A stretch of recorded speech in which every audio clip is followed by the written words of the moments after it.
Sono confermati i tempi della prima serie assoluti maschi.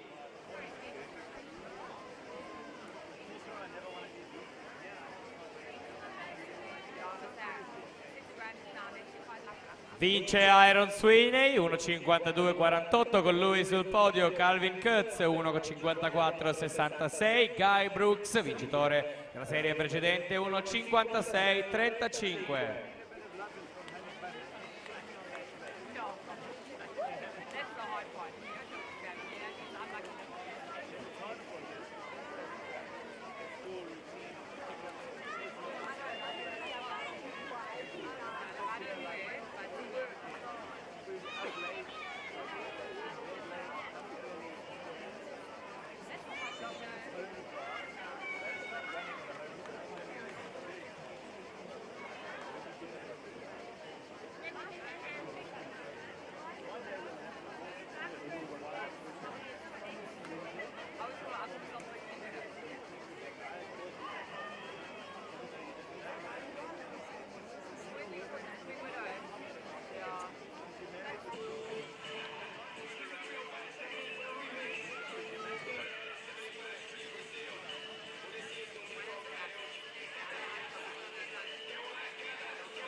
Nella terza serie, i blocchi di partenza, in corsia 2 Sveva Volpe, Arca Team, alla 3 Margherita Vedovato, Arca Nuoto, corsia 4 Giada Lunardelli, Arca Nuoto, alla 5 Emma Mazzuia, Piave Nuoto, 6 Greta Vincenzi, Delfinia Team Piceno.